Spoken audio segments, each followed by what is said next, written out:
इन दिनों मुंबई के डॉक्टर अंबेडकर भवन का मुद्दा गरमाया हुआ है। परम पूज्य डॉक्टर बाबा साहब अंबेडकर ने जहां पर बहिष्कृत भारत जैसे अंबेडकर आंदोलन के मुखपत्र को चलाया, उस बहिष्कृत भारत की प्रेस गिराई जा चुकी है। उससे अंबेडकर अनुयायियों में काफ़ी रोष पैदा हुआ है। ऐसे में हमारे विचारवंत समाज को क्या मार्गदर्शन करते हैं, उसके उपलक्ष्य पर आज हम सुप्रसिद्ध विचारवंत डॉक्टर भाऊ लोखंडे इनका साक्षात्कार कांशीराम जी टीवी के लिए ले रहे हैं। सर, इस मुद्दे पर आपका क्या कहना है? मुझे एक बात आपके सामने कहनी है कि जो वातावरण अकाल तख्त के समय हुआ था तैयार, बाबरी मस्जिद तोड़ने के बाद जैसे हुआ था तैयार, उतना ही सेंसिटिव और उतना ही खतरनाक प्रसंग बाबा साहब डॉक्टर आम्बेडकर के बम्बई के आम्बेडकर भवन पे जो हमला किया गया उसके कारण हुआ है। और भारत की नहीं बल्कि दुनिया की जो आम्बेडकरी आंदोलन के लोग हैं, बाबा साहब डॉक्टर आम्बेडकर को मानने वाले, समता स्वतंत्रता बंधुता में विश्वास करने वाले जो लोग हैं, उनके दिल पर इसका बहुत ही गहरा सदमा पहुंचा है। मैं इतने खतरनाक समय में जहां कुछ भी हो सकता था, ऐसे हालात में इस हालात को हिंसात्मक रास्ते से न जाने देने के लिए उसको एक उसमें अहिंसा का ही विचार लोगों के दिलो दिमाग में रखने के लिए बाबा साहब डॉक्टर आम्बेडकर के नवासे जो हैं एडवोकेट बाबा साहेब आम्बेडकर, जिन्होंने लोगों का संयम सलामत रखा, उनके दिल पर काबू रखा, उनके ज़ुबान पर काबू रखा, इसलिए मैं बाबा साहेब आम्बेडकर का अभिनंदन करना चाहता हूं। और सारे भारत के ही नहीं, दुनिया के बौद्धों के द्वारा यह जो इन्होंने वो आम्बेडकर भवन को तोड़ने की नापाक कोशिश की है, उसका मैं धिक्कार करता हूं, उसका मैं निषेध करता हूं। और उसका जो भी सर्वे सर्वा होगा, उसका अगवा होगा, उसका नेता कहलाता होगा, उसका भी मैं 100 बार 1000 बार धिक्कार करता हूं। आपको क्या लगता है इसके पीछे किसका राजकारण? मैं ये कहना चाह रहा हूं कि बाबा साहब डॉक्टर आम्बेडकर न केवल भारत के बल्कि तमाम दुनिया के शोषित, पीड़ित, शोषित, सर्वहारा समाज के लोगों के मानवता के चैंपियन थे। वो उनके नेता थे और इसलिए भारत के ही नहीं, दुनिया के बौद्धों के और दलित समाज के और सवर्ण समाज के विवेकी लोगों के भी बाबा साहब डॉक्टर आम्बेडकर एक महान नेता के तौर पे उनको सम्मान प्राप्त होता था। जब यहाँ हमारे देश में हम देखते हैं कि गुरु गोविंद सिंह जी हैं, जो नांदेड़ में जाके जिनका इंतकाल हुआ, वहाँ जितनी भी जगह गुरु गोविंद सिंह ने कदम रखे, उतनी सारे जगह पे लोगों ने गुरुद्वारे बनाए और उसमें जाकर वो पूजा अर्चा करते रहते हैं। हम हमारे देश में देखते हैं कि हमारे देश में जितनी भी ऐतिहासिक या पौराणिक महान हस्तियां बनी हैं, वहाँ जाके उसको तीर्थ क्षेत्र के रूप में देखते हैं। बाबा साहब डॉक्टर आम्बेडकर ने नागपुर के दीक्षा भूमि में बौद्धों को धम्म दीक्षा दी, श्याम होटल में रुके, इसलिए श्याम होटल की जगह भी उनके लिए पवित्र है। और दीक्षा भूमि तो तमाम दुनिया के लोगों का सारनाथ बन गया है।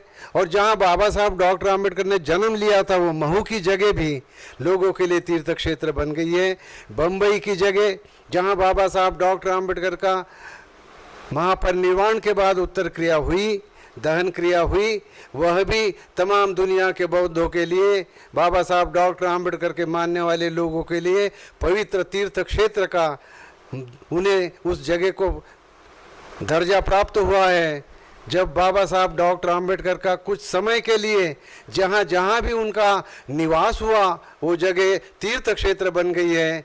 तो जहाँ बम्बई में बुद्ध भूषण प्रिंटिंग प्रेस के नाम से, जहां उन्होंने एक अंबेडकर भवन जहां बना था, जहां बाबा साहब डॉक्टर आम्बेडकर ने बुद्ध भूषण प्रिंटिंग प्रेस के नाम से पेपर प्रिंट करने की व्यवस्था की थी, जहां से जनता निकली, जहां से बहिष्कृत भारत निकला और जहां से प्रबुद्ध भारत बाबा साहब डॉक्टर आम्बेडकर चलाते रहे।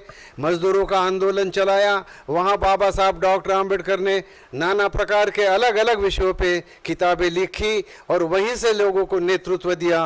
वो जहाँ सबसे ज़्यादा समय बाबा साहब डॉक्टर आम्बेडकर का उस जगह पर गुजरा, वो जगह बहुत ही पवित्र थी और उसको तोड़ने का पाप मैं कहता हूँ कि अगर किसी ने किया है तो वह कभी भी माफ़ी के पात्र नहीं हो सकता। और अगर उन्होंने सही मायने में कुछ अधिकार होता उन्हें और सरकार ने एक कृति कर ली होती, कानून के द्वारा कर ली होती, तो कुछ बात समझ में आ सकती थी। उसके खिलाफ, सरकार के खिलाफ बात करने की हमें गुंजाइश थी। लेकिन एक आदमी जो जीवन भर अधिकारी रहा, अलग अलग खेमों में, अलग अलग डिपार्टमेंट में अधिकारी रहा, सेक्रेटरी बन के रहा, जो यजदा में रहा, जो बार्टी में रहा, और जिसका नाम बहुत ही अच्छे एडमिनिस्ट्रेटर के नाम से नहीं जाना जाता, जिसके खिलाफ बम्बई के सम्राट पत्रिका ने उनके द्वारा किए गए तमाम कारनामों का चिट्ठा, कच्चा चिट्ठा लोगों के सामने रखा, वो आदमी जो स्वयं को सल्लागार कहता है, वो वहाँ का अध्यक्ष नहीं है, वहाँ ट्रस्ट जो बनी है उसका वो सेक्रेटरी भी नहीं है।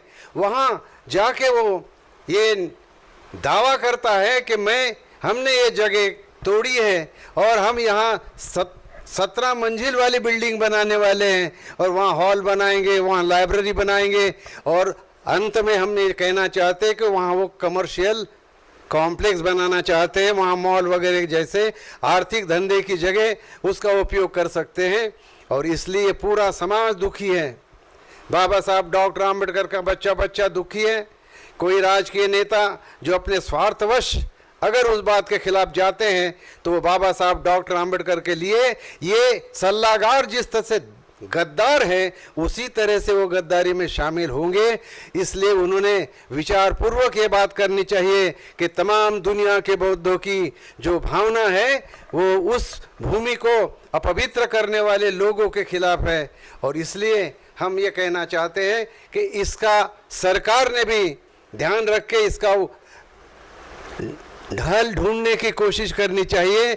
और वह जगह जिस तरह से अकाल तख्त को तोड़ने के बाद वहाँ के सिख भाइयों ने अपने खून और पसीने की कमाई से, अपने कार सेवा से वहाँ का अकाल तख्त जिस तरह से पहले था उसी तरह से बनाया था, उसी तरह से बाबा साहब डॉक्टर आम्बेडकर ने के लोगों ने ये प्रतिज्ञा करनी चाहिए कि हम एक एक पैसा इकट्ठा करेंगे, एक एक रुपया इकट्ठा करेंगे, हम सरकार की मदद नहीं लेंगे।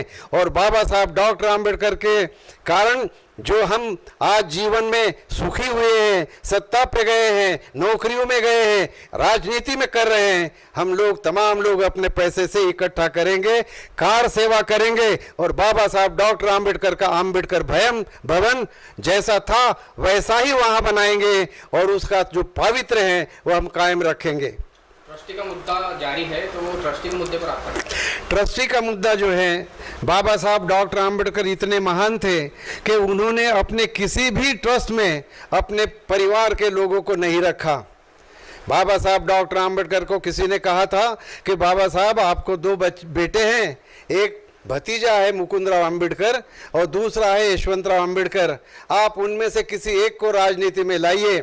तब बाबा साहब ने जवाब दिया कि मैंने मेरे बेटों को राजनीति में अपने नाम के द्वारा लाया, मैंने उनको समर्थन दे के लाया, इस तरह का लांछन मुझ पे कोई ना लगाए।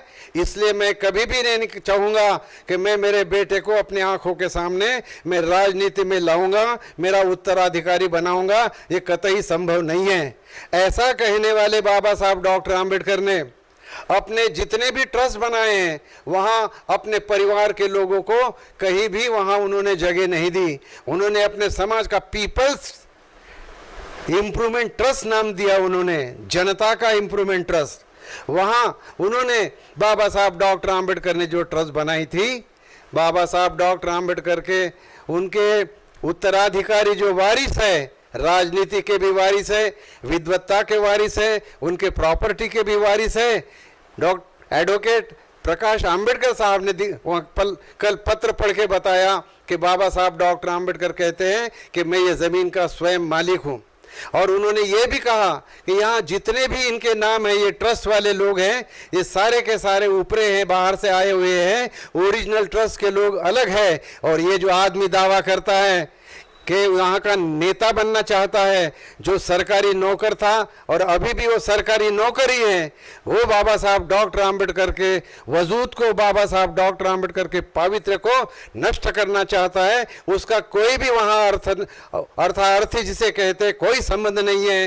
वो वहाँ सल्लागार है, सल्लागार एग्जीक्यूटिव का काम नहीं कर सकता। वहाँ कोई सेक्रेटरी, वहाँ कोई प्रेसिडेंट, वहाँ कोई आगे नहीं है। ये आदमी आगे आता है, इसका सर्वथैव सब तरफ से धिक्कार हो रहा है और उसको सारे लोग उसको गालियां दे रहे हैं, उसको कभी अच्छा नहीं बोल रहे हैं। ये बाबा साहब डॉक्टर आम्बेडकर के लोगों के प्रति जो भावना को, श्रद्धा को उन्होंने ठेस पहुंचाई है, इतिहास उसे कभी माफ नहीं करेगा। और जो पाप जीसस के साथ जुड़ा ने किया था, उससे भी बदतर पाप ये स्वयं को सल्लागार कहने वाले सरकारी नौकर ने किया, ऐसा मुझे लगता है। अम्बेडकर अनुयायियों को आप क्या संदेश देना चाहते हैं इस प्रकरण के ऊपर? मैं इसके बारे में इतना ही संदेश देना चाहता हूं कि जब अकाल तख्त की घटना हुई, सारा का सारा सिख समाज और उनका समर्थन करने वाले, उनके सिख धर्म के मानने वाले और उनको अपना भाई मानने वाले लोगों ने उनका समर्थन किया। अकाल तख्त तोड़ने के बाद का निषेध किया। बाबरी मस्जिद जब टूटी तो बाबरी मस्जिद को तोड़ने के बाद जो लोग थे, उनके मानने वाले लोगों के अलावा जो लोकशाही में विश्वास करते थे, भारत के संविधान में विश्वास करते थे, मानवता में विश्वास करते थे, उन सारे लोगों ने एक मुख से उसका धिक्कार किया। उसी तरह से मैं ये चाहता हूँ कि बाबा साहब डॉक्टर आम्बेडकर का जिन लोगों ने नमक खाया है, बाबा साहब डॉक्टर आम्बेडकर के कारण जिन लोगों ने अपने जीवन में सुख चैन पाई है, बहुत बड़े बड़े ओहदे पाए हैं, उन लोगों का और सामान्य आदमी जो गरीब से गरीब है, उनका ये फर्ज बन जाता है कि ये केवल प्रकाश आम्बेडकर साहब का अपमान नहीं है, ये बाबा साहब डॉक्टर आम्बेडकर जो दलितों के मसीहा है, बौद्धों के बहुत ही मसीहा है, उनके भारत के संविधान के निर्माता है, कानून के खुदा है, मजहब के मसीहा है, इल्म के आका है और तमाम शोषित दलित पीड़ित लोगों के मसीहा है। उनका जो ये अपमान हुआ है, ये बाबा साहब डॉक्टर आम्बेडकर के अस्मिता का, उनके व्यक्तिमत्व का, उनके कार्य का और अल्टीमेटली बाबा साहब डॉक्टर आम्बेडकर को मानने वाले सारे समाज का अपमान हुआ है। उसका उन्होंने एक मुख से एक जगह आकर इकट्ठा होकर अपने मतभेद भुलाकर उसका धिक्कार करना चाहिए और प्रतिज्ञा करनी चाहिए कि बाबा साहब डॉक्टर आम्बेडकर का आम्बेडकर भवन वही बनेगा और उसी तरह से बड़े शान के साथ बनेगा। सरकार का 1 रुपया हम नहीं लेंगे और वहां बाबा साहब डॉक्टर आम्बेडकर का स्मारक बनाएंगे। और अगर उनको बाबा साहब डॉक्टर आम्बेडकर का किसी और को सम्मान करना है तो उनके लिए वो हिंदू मूल की जगह पड़ी है उनके पास। जब वो लोग इंग्लैंड में जाकर बाबा साहब डॉक्टर आम्बेडकर का घर खरीदने की बात करते हैं और उसका वो अपने लोगों के सामने उसको अपना उसका माइलेज लेना चाहते हैं, तो जो लोगों ने, जिस सरकार ने इंग्लैंड का घर खरीदने का बहुत बड़ा क्रेडिट लेना चाहा, वो सरकार का भी ये फर्ज हो जाता है और हमारे मुख्यमंत्री साहब का भी ये फर्ज हो जाता है कि वे इस बात का विचार करें कि जिन लोगों ने ये खतरनाक कार्रवाई की है उस पे कानून कार्रवाई की जाए, उसको पनिशमेंट दी जाए और जो जो गुनहगार लोग हैं उनको पनिशमेंट की जाए। इसका सरकार ने भी इसके लिए एक्शन लेना चाहिए, ऐसा मैं मानता हूं। और लोगों के लिए मैं कहना चाहता हूं कि कुछ भी हो जाए, अपने दिल पर काबू रखना, संयम रखना, अपने हाथ से किसी भी हिंसक कार्य नहीं होने देना। और बाबा साहब डॉक्टर आंबेडकर ने जीवन भर जितने भी आंदोलन किए हैं, कहीं भी किसी के खून का छींटा भी नहीं बहने दिया। बाबा साहब डॉक्टर आंबेडकर के अहिंसक आंदोलन को, संविधान के आंदोलन को, कानून के आंदोलन को आखिरी दम तक के चलाते रहना, ऐसा हमारे लोगों ने प्रतिज्ञा करनी चाहिए और उस तरह से आचरण करना चाहिए। ऐसा मैं लोगों से अपील करना चाहता हूँ, उनसे तमाम इस बारे में उम्मीद रखना चाहता हूँ। जय भीम।